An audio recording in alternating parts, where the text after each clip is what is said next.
The message came at 3:47 station time. Cole was elbow-deep in a broken water recycler when his personal terminal beeped. He wiped the grease from his hands and read the words that would change everything. Contract terminated. Operational restructuring. No extraction scheduled. Dominion thanks you for your service. That was it. 17 words. 11 years of service to the Dominion, and they ended it with 17 words. Read the message 3 times. His heart beat faster with each reading. He walked to the communication center and tried to send a response. The system was locked. He tried the emergency beacon. Disabled. He tried the long-range antenna. Powered down remotely. They had cut him off completely. He stood in the cold metal hallway of 7 mining outposts and let the truth sink in. They had left him here to die. Not because he had failed them. Not because he had broken any rules. Simply because saving him cost more than leaving him. That was how the thought. Everything was a calculation. Every decision came down to numbers. One human engineer versus the fuel and time needed for a rescue mission. The math was simple to them. Was 43 years old. He had left Earth at 32, young and eager to see the galaxy. The Dominion had offered good pay for human workers. They needed species with hands that could do fine work. Their own bodies were large and clumsy, made of something like living stone. They were strong and nearly immortal, but they could not thread a wire or repair a delicate circuit. Humans could. Humans were useful. And when they stopped being useful or when keeping them became too expensive, they threw them away. Walked through the outpost and took count of what he had. The station was small. It sat on a dead moon with no air, orbiting a gas giant far from any trade routes. There were sleeping quarters for 12 workers, but had been alone here for 2 years. The others had been transferred when the mine started producing less ore, only stayed to maintain the equipment. Now he understood why they had never sent replacements. They were already planning to abandon this place. They just needed someone to keep it running until they made their decision. Food supplies, 6 weeks if he was careful. Water, the recycler could run for months if he fixed it. Air, the atmospheric processors were old and damaged, maybe 30 days before they failed completely. Power, the reactor was stable but running on backup systems. 30 days of air, that was his death sentence. Sat down on the floor of the main corridor. He was not a soldier. He was not a hero. He was just an engineer who fixed broken things. They had looked at him and seen a tool, and now they had discarded that tool. He thought about giving up. The idea floated through his mind like a dark cloud. He could just stop. Wait, let the air run out. It would be easier than fighting. But something else rose up inside him, something hot and stubborn. They had made a calculation. They had measured his life against their profit and decided he was worth nothing. They expected him to die quietly in this forgotten place, and no one would ever know or care. Cole got up from the floor. His hands were shaking, but not from fear anymore, from anger. "No," he said out loud. His voice echoed in the empty hallway. "You don't get to decide when I die." He went to work on the atmospheric processors first. The main system was beyond repair, but there were backup units in storage. They had expensive machines for everything, but they rarely understood how those machines actually worked. That was what humans were for, knew these systems better than the engineers who had designed them. He worked for 16 hours straight. He tore apart 3 broken processors and built one working unit from the pieces. It was ugly. It made strange noises, but it pushed air through the vents and the carbon dioxide levels started to drop. One problem solved, 100 more to go. The next week was a blur of desperate work. Fixed the water recycler. He found emergency rations hidden in a storage room they had forgotten about. He patched holes in the station's hull that had been leaking heat into space. Every night he fell into his bed exhausted. Every morning he woke up and started again. During those long hours of work, explored every corner of the outpost. He had lived here for 2 years, but he had only used the areas they assigned to him. Now he had access to everything. Door codes meant nothing when there was no one to enforce them. On the 9th day, he found a sealed elevator at the end of a maintenance tunnel. The controls were locked with a security code. It took 2 days to break it. When the doors finally opened, he stared into darkness that went down, down, down into the moon itself. The elevator descended for almost 10 minutes. When it stopped, stepped out into something that was not a mine. The chamber was vast. Emergency lights flickered on as he walked, revealing row after row of military equipment. Weapons, vehicles, armored suits designed for bodies, crates stamped with symbols did not recognize. He found a terminal and powered it on. The files were old, dating back over a century. This moon had not always been a mining outpost. Before that, it was a military base, a secret installation where they stored weapons for wars they had fought long ago. The mine was just a cover, a way to explain why ships came and went from this remote place. And when the wars ended and they forgot about their old enemies, they forgot about this place too. They sent miners here without ever telling them what lay beneath their feet. Walked through the underground complex for hours. Most of the equipment was designed for soldiers and useless to him, but the weapons were another matter. Plasma cannons, missile systems, defense platforms that could be controlled remotely. And there was something else. A second reactor, much larger than the one powering the outpost above. It was old but intact. If could get it running, he would have more power than a small warship. He sat down among the ancient weapons of a forgotten war and laughed. The sound was strange in that dark place. It had been so long since he had laughed. They had left him to die. They had done their calculation and decided he was worthless, but they had made a mistake. They had left him alone with their secrets. They had left him with time and tools and nothing to lose. Cole was an engineer. He fixed broken things. And now he was going to break something in return. He thought about the who had sent that message, the one who had typed those 17 words and never thought about him again. Somewhere out there that was going about its life, certain that the human problem had been solved. Smiled in the darkness of the weapons vault. "You should have made sure I was dead," he whispered. "You should have checked." He stood up and walked back to the elevator. There was work to do. The atmospheric processors needed more repairs. The food supply needed to be stretched further. And somewhere in all this old military equipment, there had to be parts he could use. They thought they knew humans. They thought they understood the small, soft creatures they hired to do their delicate work. But they had never seen what a human could do when pushed into a corner. They had never learned the first rule of dealing with humanity. Humans did not know when to quit. Rode the elevator back to the surface. Above him, the stars turned slowly in the black sky. Somewhere out there, the Dominion continued its cold calculations, buying and selling lives like numbers on a screen. They had no idea what they had created. 3 months passed on 7. The dead moon continued its slow orbit around the gas giant, and Cole continued to survive. He had lost 15 pounds. His clothes hung loose on his body. His beard had grown wild and his hair touched his shoulders now. But his eyes were bright and sharp, and his hands were steady when he worked. The outpost had changed around him. What was once a simple mining station now hummed with new energy. Cables ran along the walls where there had been none before. New machines sat in corners, built from parts that had carried up from the vault below. The air tasted different, cleaner, pushed through filters. He had improved himself. Had always been good with machines. It was why they hired him in the first place. But in those 3 months alone, he became something more. He learned their technology in ways they never intended. He took it apart and put it back together. He found the weaknesses they had hidden and the strengths they had never used. They built everything with. They were a careful species, always worried about betrayal from their own kind.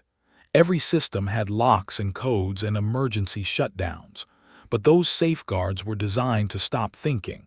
They expected logical attacks, careful plans, proper procedures. They did not expect a human with a welding torch and no respect for the rules. Learn to bypass their security not by cracking codes, but by cutting around them entirely. He would remove whole sections of a machine and rebuild them without the parts that checked for permission. It was crude. It was ugly. They would have been horrified at his methods. But it worked. The underground vault became his second home. He spent hours each day down there, studying the old weapons and equipment. Most of it was too large for him to use directly. There were giants compared to humans, standing 3 meters tall and weighing as much as small vehicles. Their guns were like cannons, their armor like tanks. But the control systems were another matter.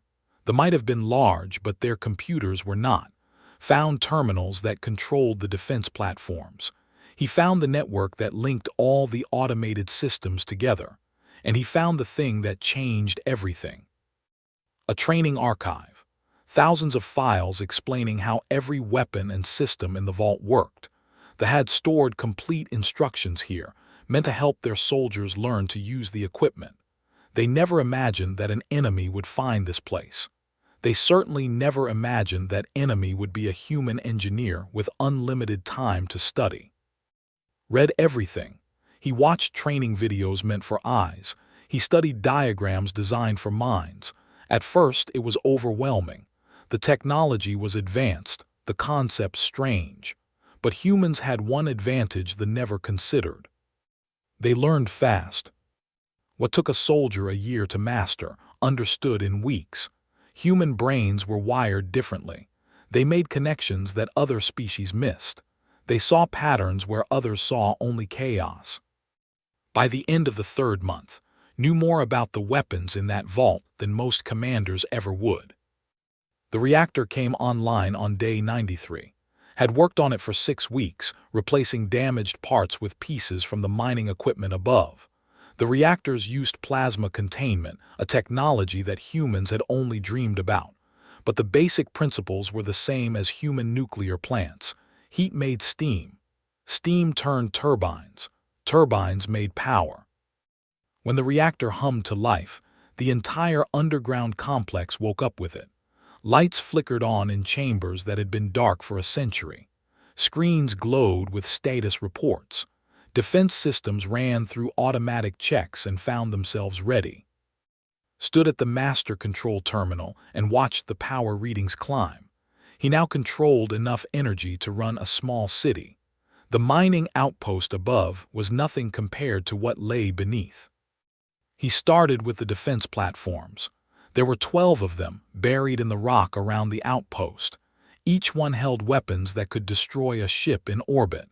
They had been sleeping for decades, waiting for a war that never came. Woke them up. The platforms recognized his commands because he had removed the parts that would have rejected them. He was not.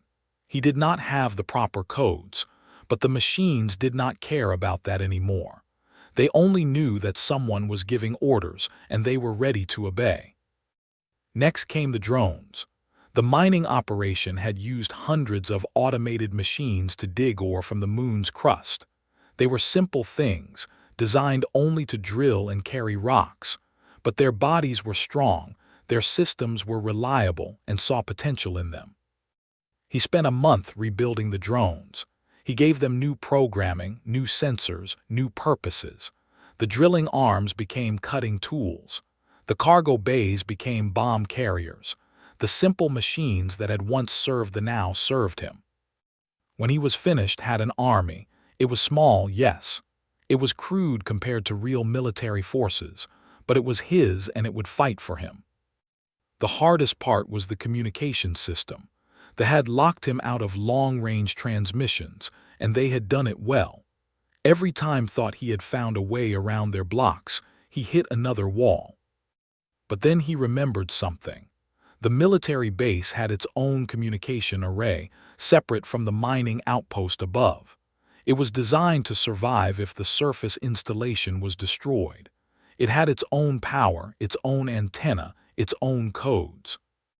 It took 2 weeks to find it and another week to make it work. The array was old, but the built things to last. When it finally powered on, had a voice that could reach across the stars. He did not use it right away. He was not ready yet. There was more work to do, more systems to bring online, more weapons to prepare. But he allowed himself one small message. On a frequency that the monitored but rarely checked, broadcast 3 words. "I'm still here." The message traveled through space at the speed of light. It reached a relay station on the edge of territory. It was logged by an automated system and flagged as unusual. A minor official reviewed it and noted the origin point. 7. The abandoned mining outpost. The official checked the records. The station had been closed months ago. All personnel had been terminated. There should be no one there to send messages. He filed a report and sent it up the chain of command. It was probably nothing, a glitch in the old equipment, but protocol required investigation. Far away on 7, smiled and went back to work. The message was a test. He wanted to see how long it took them to respond. He wanted to know if they were paying attention. They would come eventually. He was certain of that. They did not like loose ends. When they realized their mistake, they would send someone to clean it up. A single ship, probably. Maybe just a shuttle with a few soldiers. They would expect to find a dying man in a broken station. They would find something very different. Had been an engineer for 20 years. He had fixed machines on a dozen worlds for half a dozen species. He had solved problems that others said were impossible. He had kept systems running with nothing but spare parts and determination. Now he was building something new, not just repairing what was broken, but creating what had never existed. Human engineering combined with technology. The creativity of one species merged with the power of another. They had thrown him away because they thought he was worthless. They would learn how wrong they were. Worked through the night as he did every night. Sleep came in short bursts now, stolen hours between projects. He ate when he remembered, drank water when his body demanded it. The rest of the time he built. The moon turned beneath the distant stars. The gas giant rose and set in the black sky. And in the depths of 7, a human engineer prepared his welcome for the guests who would soon arrive. They had left him here to die. Instead, they had given him time. Time to learn, time to build, time to become something dangerous. Cole had been expendable. Now he was becoming a threat. The investigation ship arrived on day 147. Was in the underground vault when his sensors detected it. A small vessel, civilian class, dropping out of faster-than-light travel at the edge of the system. He watched it on his screens as it moved slowly toward the moon. They were being careful. Good. That meant they were at least a little worried. The ship was called and it carried a crew of 6. Their mission was simple. Go to 7. Find out who sent the message. Report back. They expected to find either a dead human or a broken machine sending automatic signals. They did not expect what happened next. Let them get close. He watched them scan the outpost from orbit, their sensors probing the old mining station. They would see the heat signatures, the power readings, the signs of life. They would know someone was down there. The captain sent a message. Unidentified station, this is vessel. Identify yourself and prepare for inspection. Did not answer. He sat at his control terminal and waited. The ship moved into orbit, positioning itself above the outpost. The captain sent another message, more demanding this time. Still no response from the surface. Finally, they did what knew they would do. They launched a shuttle with 4 soldiers to investigate on foot. 2 crew members stayed with the ship. The shuttle landed on the platform outside the main airlock. Watched through cameras he had installed in the station's hull. 4 soldiers stepped out, weapons ready. They moved toward the entrance, confident in their size and strength.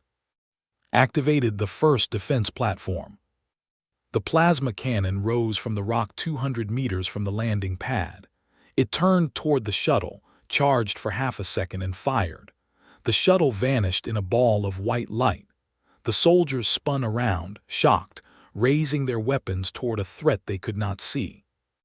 The second platform fired, then the third. The soldiers never had a chance to fight back. They were dead before they understood what was happening. Above, this captain screamed orders into his communicator. He tried to pull his ship out of orbit to escape the trap he had walked into, but had planned for this too. The mining drones rose from hidden positions across the moon's surface. 50 machines, each one carrying explosives that had built from blasting charges.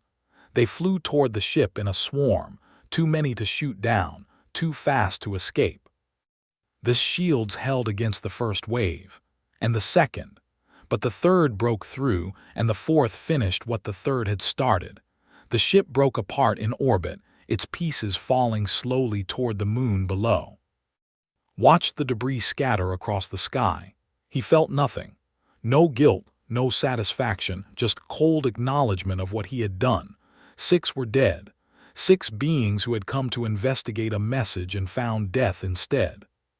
He sent another message on the same frequency as before. You should send more next time. 3 weeks later, they did.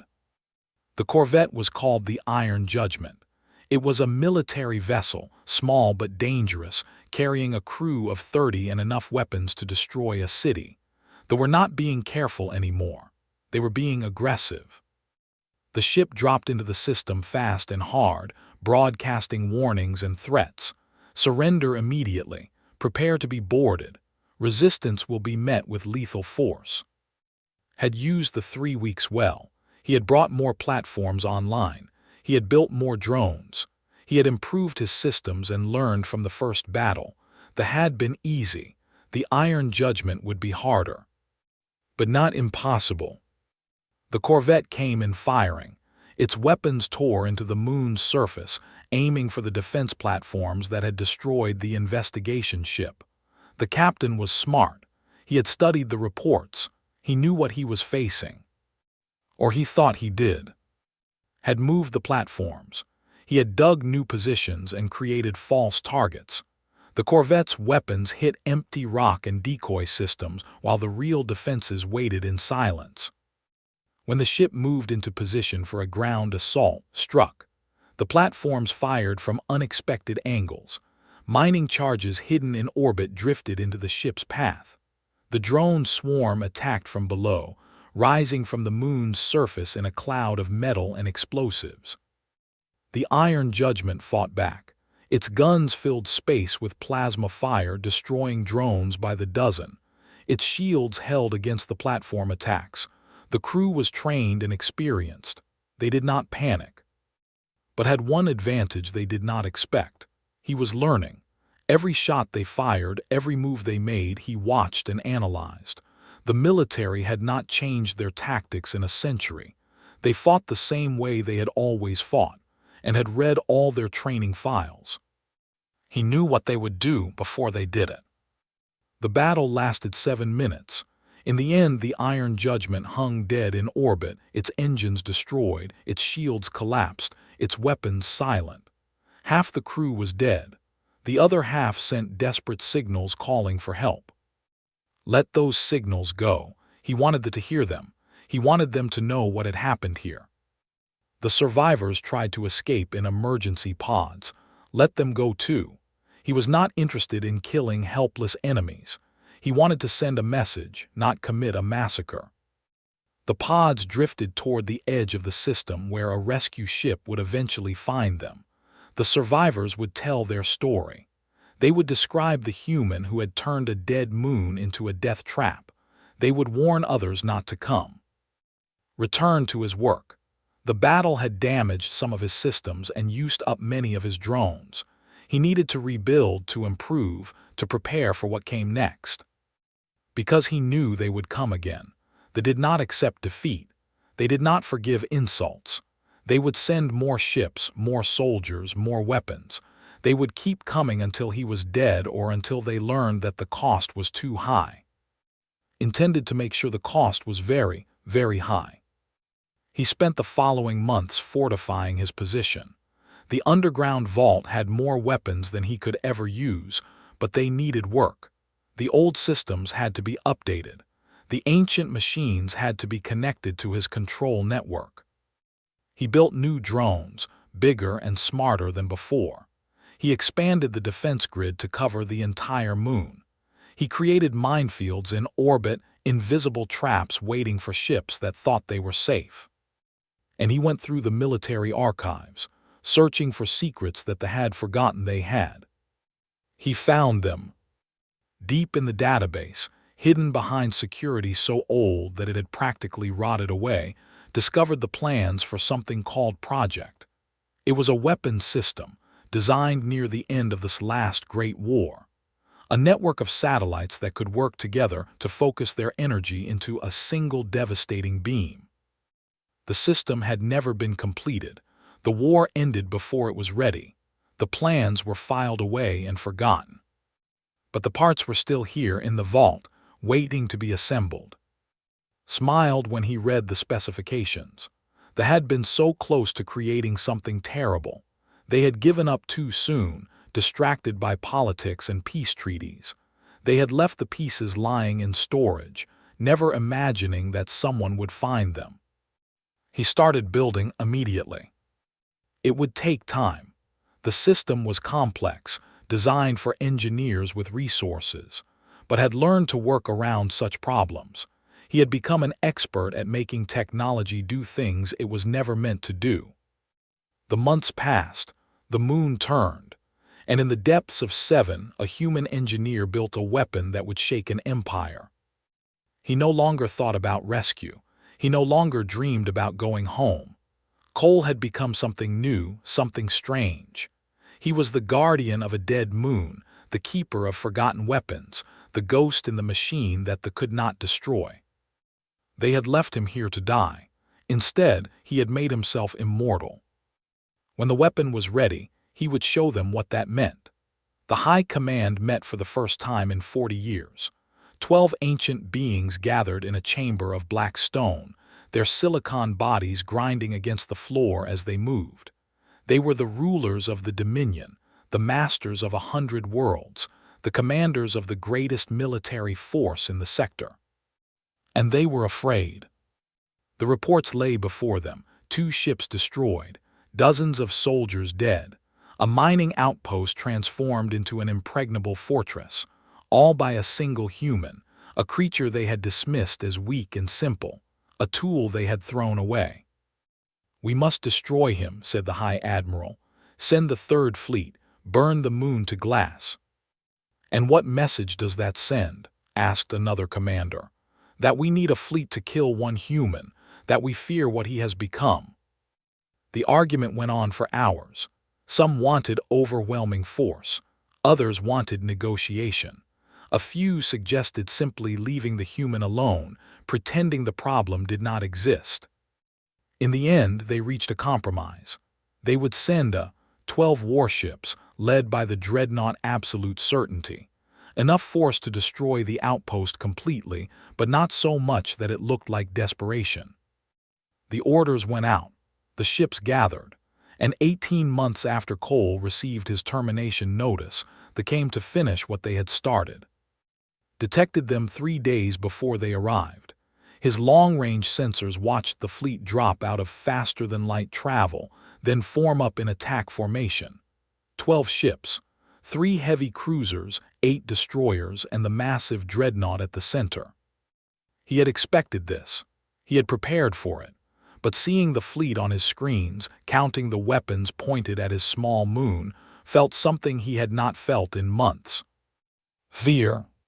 He pushed it away. Fear was useless now. He had made his choices. He had built his defenses. Either they would be enough or they would not. Either way, he would face what came. The Admiral sent a message as the fleet approached. "Human, you have one chance to surrender. Give up now and we will make your death quick. Resist and we will destroy you slowly." Sent back a single word, "Come." The Battle of 7 began at 900 station time. They attacked exactly as expected. The destroyers moved first, spreading out to surround the moon and cut off any escape. The cruisers positioned themselves to provide covering fire. The dreadnought hung back, waiting to deliver the killing blow. Let them get into position. He let them think they were in control. Then he showed them what he had built. The first surprise was the minefield. Had spent weeks placing charges in orbit, hiding them in debris and rock fragments. When the destroyers moved through, the mines activated. 3 ships took heavy damage before they even reached the moon. The second surprise was the asteroid field. 7 orbited close to a ring of rocks that circled the gas giant. Had placed drones in those asteroids, hidden machines waiting for his command. When the cruisers tried to use the rocks for cover, the drones attacked from behind. The third surprise was the defense grid. They knew about the platforms that had destroyed their first ships. They thought they knew where the weapons were hidden. They were wrong. Had expanded the grid, buried new platforms across the entire surface of the moon. Every time the targeted one position, another opened fire from somewhere else. The battle became chaos. Ships twisted and turned, trying to avoid attacks from every direction. Plasma fire filled the space around the moon. Explosions lit up the darkness like tiny stars being born. Sat at his control terminal and conducted the destruction like music. He moved his drones here, fired his platforms there, triggered his mines at the perfect moment. He had practiced this in his mind 1,000 times. He knew every ship in the fleet, every weakness in their designs, every mistake their commanders would make. 3 hours into the battle, 5 destroyers were dead. 2 cruisers had taken heavy damage. The minefield was mostly gone, but it had done its job. The fleet was bleeding. But they kept coming. The dreadnought Absolute Certainty finally moved forward, its massive shields absorbing attacks that would have destroyed smaller ships. The remaining vessels formed up behind it, using the giant ship as cover. The admiral was adapting. He had lost half his fleet, but he was still fighting. And the dreadnought had weapons that could crack the moon itself. Had prepared for this too. Deep beneath the surface, the weapon he had spent months building came online. Project completed at last. 12 satellites hidden across the moon's surface, each one carrying focusing mirrors and power collectors. Together, they could channel the entire output of the underground reactor into a single beam of pure destruction. They had designed this weapon to destroy planets. They had never finished it, never used it, never tested it, but had studied their plans. He understood their engineering, and he had made it work. The dreadnought moved closer, its main guns charging for a devastating strike.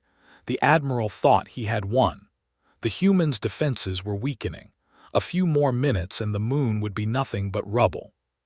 He never saw the satellites rise from their hiding places. He never saw the beam that crossed the distance between them in the time it takes to blink. The Absolute Certainty died in a flash of white light. One moment it was there, massive and invincible. The next moment it was gas and dust and spreading debris. The beam had cut through its shields, through its armor, through everything, and reduced the greatest ship in the fleet to nothing. The remaining ships tried to run. 2 cruisers and 3 destroyers, fleeing in different directions, desperate to escape the weapon that had just killed their flagship. Let them go. They would carry the story back to the Dominion. They would describe what had happened here. They would tell the High Command that their fleet was destroyed, their secret weapon was in human hands, and the engineer they had abandoned was still alive. The battle was over. 9 warships had been destroyed. Hundreds of soldiers were dead. The greatest military force the Dominion had sent in decades had been broken by one man and his machines. Sat back in his chair and let out a breath he did not know he had been holding. His hands were shaking. His heart was pounding. The fear he had pushed away earlier came rushing back, mixing with exhaustion and something else. Pride. He felt pride in what he had done. They had called him expendable. They had left him to die because he was not worth saving. and now their fleet was debris floating in orbit around his moon. He opened a channel to the fleeing ships and spoke words he knew would be recorded and repeated across the galaxy. "This is Cole. I am an engineer. I was left here to die by your people because they did not think I was worth the cost of rescue. I want you to deliver a message to your masters. Tell them that this moon belongs to me now. Tell them that anyone who comes here will die. Tell them that I have their weapons, their secrets, and their precious. And tell them this, I am not finished yet." He closed the channel and turned off the main screens. The battle was over, but the war was just beginning. The would come again. They had to. They could not let this insult stand. They could not allow a human to control a weapon that could threaten their empire. They would send more ships, more soldiers, more everything. But word would spread before they could act. The story of 7 would travel across the sector. Other species would hear it. The enemies would learn that the Dominion could be beaten, that their ships could be destroyed, that a single human with nothing but determination had done what no one else had managed in centuries. Looked up at the ceiling of his underground command center. Somewhere above him, the debris of a dreadnought was falling slowly toward the moon's surface. By morning, pieces of the absolute certainty would be scattered across the rock where the mining outpost stood.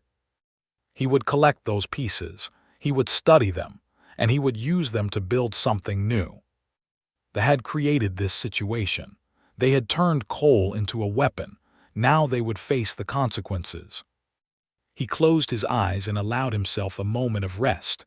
Tomorrow there would be more work, more building, more preparation. But for now he had won, and that was enough.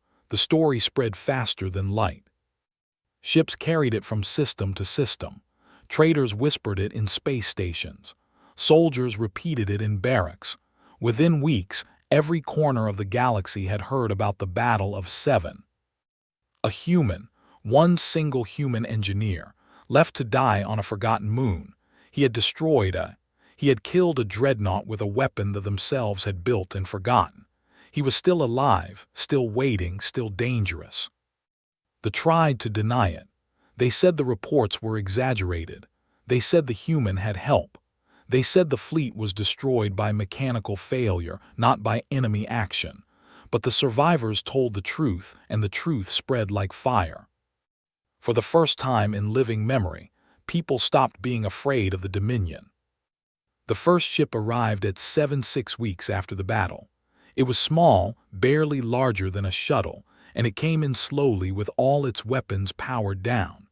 Watched it approach on his screens, his hand hovering over the defense controls. The ship broadcast a message. "Human of 7, we are Kirin traders. We wish to speak with you. We mean no harm." The Kirin were a species new from his years of work. Small creatures, covered in blue scales, known for their trading skills. They used them as merchants and middlemen, tolerating their existence because they were useful. "Let them land." 3 Kirin stepped off the ship, trembling with fear as they looked around at the landscape. The battle had left marks everywhere. Craters from plasma fire, debris from destroyed ships. The burned skeleton of a shuttle still sat on the landing platform. "Why are you here?" asked through the station's external speakers. The lead Kirin looked up at the cameras with wide eyes. "We came to see if the stories were true. We came to see the human who broke the." "The stories are true," said. "What do you want?" The Kirin looked at each other. Then the leader spoke again, his voice barely above a whisper. "We want to know if you would do it again, if others came to you, if others asked for your help." Was silent for a long moment. He had not thought about this. He had been so focused on survival, on revenge, on making the pay for what they had done. He had never considered what came next. "Tell me more," he said finally. The Kirin told him. They talked for hours, describing a galaxy had never seen from his position as a tool. They told him about the species the Dominion had conquered, the worlds they had destroyed, the people they had enslaved and discarded, just as they had discarded. They told him about the resistance. Small groups scattered across space, hiding and waiting for a chance to fight back. They had been too weak, too divided, too afraid. But now they had heard about 7. Now they had hope. "They want to meet you," the Kirin leader said. "The ones who resist, they want to know if you will help them." Thought about the question for days after the Kirin left. He walked through his underground base, past the weapons he had rebuilt, past the drones he had, past the control systems he had mastered. He thought about his life before this moon, the years he had spent serving believing he was building a future for himself. He thought about the 17 words that had ended that life. Contract terminated, operational restructuring, no extraction scheduled. He thought about what he had become since then. A survivor, a fighter, a killer. He had destroyed ships and taken lives. He had turned himself into something the feared. But for what? Revenge was not enough. Survival was not enough. If he stayed on this moon forever, defending his territory until he died of old age, what would it mean? What would he leave behind? The second ship arrived 2 weeks later, then a third, then more. They came from across space, representatives of a dozen species.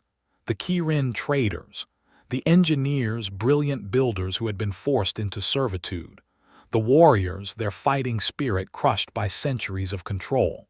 The humans, yes, other humans, workers like who had survived abandonment and worse. They gathered in the outpost that had rebuilt. They sat in rooms meant for 12 and held meetings that would have gotten them all killed if they had known. They talked about resistance, about freedom, about the possibility of something better. And they looked to lead them. He did not want it at first. He was an engineer, not a general. He knew how to fix machines, not how to command armies. But as he listened to their stories, as he heard what they had done to them and their people, something changed inside him. He remembered the feeling of reading that termination message, the shock and the fear and the helpless rage. He remembered thinking that he was worthless, expendable, nothing. And he remembered the moment he decided to prove them wrong. These people felt the same way. That had made them believe they were nothing. They needed someone to show them they were wrong. Stood before them in the great hall he had carved from the rock beneath his base. Hundreds of eyes watched him, waiting for him to speak. He was thin and tired, but his voice was steady. "They think they control this galaxy," he said. "They think their power is absolute. They look at us and see tools to be used and thrown away. They left me here to die because they did not think I was worth saving." He looked around the room at the faces staring back at him. Different species, different histories, all of them carrying the same wounds. "They were wrong about me, and they are wrong about all of you." He pulled up a holographic display, filling the air with light. It showed a map of space, hundreds of systems marked with different colors. Some showed military bases. Others showed secret installations like the one beneath his feet. Others showed hidden weapons caches that had found in the archives. They have forgotten more than they remember.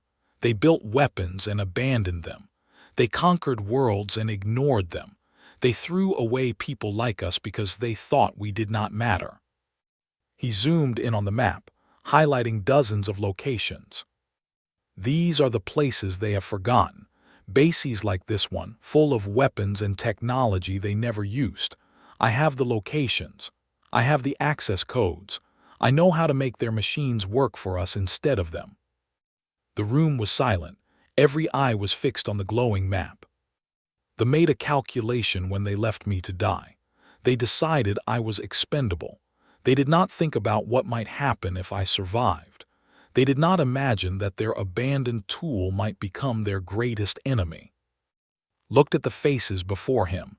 The fear was still there, but it was mixed with something else now. Hope, determination, the beginning of belief. They made that calculation about all of us. Every species in this room, every person they discarded, every life they decided was worth nothing. They thought we would stay broken. They thought we would accept our place. He closed the map and stood straight. We are going to show them what expendable can do." The meeting lasted through the night and into the next day. Plans were made. Leaders were chosen.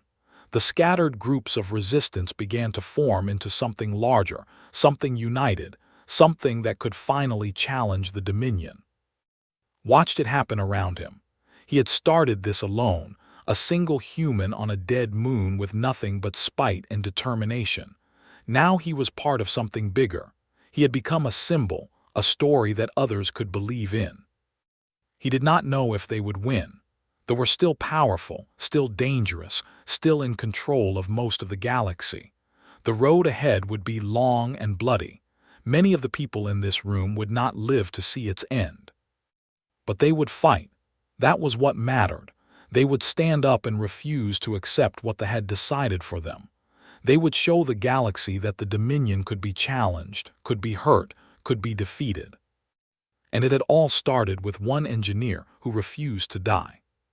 Stepped outside as the sun rose over 7. The gas giant hung huge in the sky, its storm swirling in colors that never grew old. Debris from the battle still floated in orbit, slowly being pulled down by the moon's weak gravity. He thought about the person he had been 2 years ago, a tool of a worker who believed he had made a good life for himself. He had been content to serve, never questioning, never imagining anything different. That person was gone now. They had killed him when they sent that message. What stood here now was something else. Something forged in darkness and solitude and rage.